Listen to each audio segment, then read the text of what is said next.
YS Jaganmohan Reddy ప్రభుత్వం వల్లే Kadapa steel plant పనులు వేగంగా మేము పునఃప్రారంభించగలిగాము అని జేఎస్డబ్ల్యూ సిఎండి జిందాల్ సజ్జన్ వెల్లడించడం జరిగింది.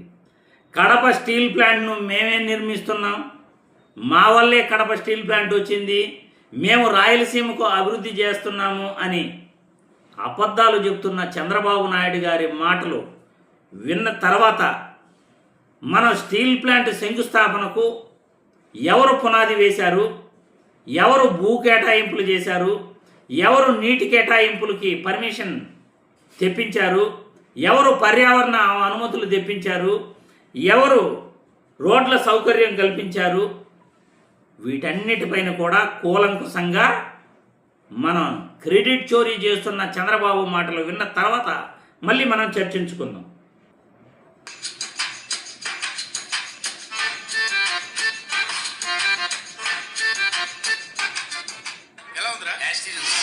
జేఎస్డబ్ల్యూ రాయలసీమ స్టీల్ ప్లాంట్ నేను ఆ రోజు హామీ ఇచ్చాను. రాయలసీమ స్టీల్ ప్లాంట్ తో ప్లాంట్ పెడతామని చెప్పాం. ఆ మాట నిలబెట్టుకున్న ప్రభుత్వం ఎన్డీఏ ప్రభుత్వం అని ఒక్కసారి మీ అందరికి విజ్ఞప్తి చేస్తున్నా. ఆయనకి క్రెడిట్ చోరీ డిసార్డర్ అంటే క్రెడిట్ చోరీ జబ్బు. నేను ఒరిజినల్ మాట.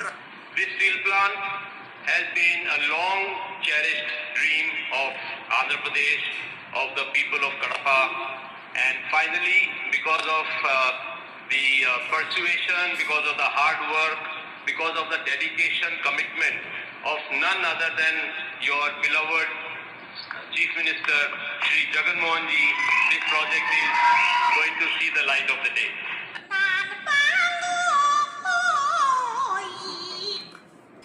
చూశారుగా చంద్రబాబు నాయుడు అబద్ధాలతో ప్రజల్ని ఎలా మోసం చేస్తున్నాడు, రాయలసీమ స్టీల్ ప్లాంట్ రావడానికి నేనే కారణం అని ఎలా చెప్పుకుంటున్నాడు. నీతి నిజాయితీ ఎవరికుంది, క్రెడిట్ చోరీ ఎవరు చేస్తున్నారు? మన నారా లోకేష్ బాబు గారు మాట్లాడినట్లు ప్రజలందరూ కూడా సమాధానం చెప్పాలి మీరు.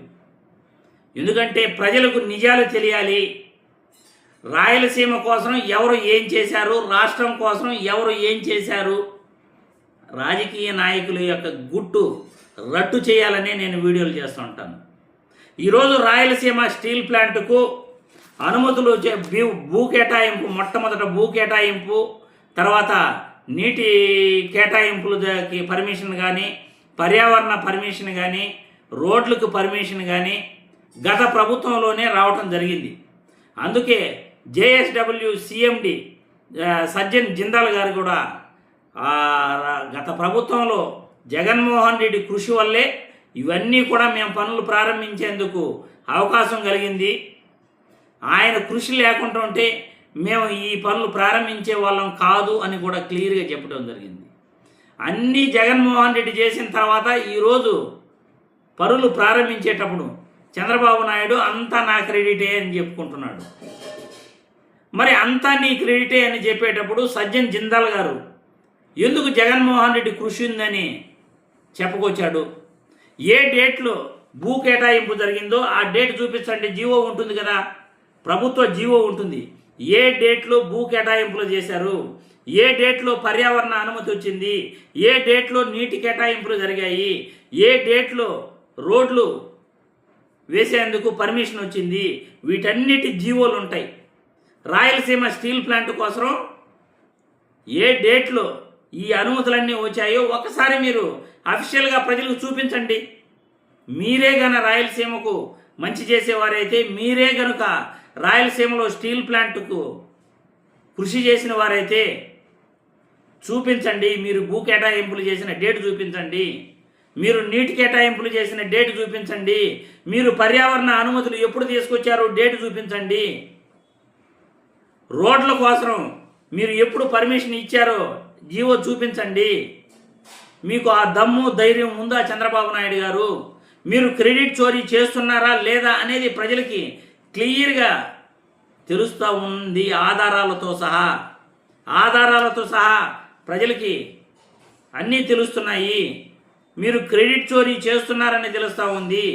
రాయలసీమలో స్టీల్ ప్లాంట్ రావడానికి కారణం జగన్మోహన్ రెడ్డి. గత ప్రభుత్వంలోని అన్ని అనుమతులు కూడా రావటం జరిగింది.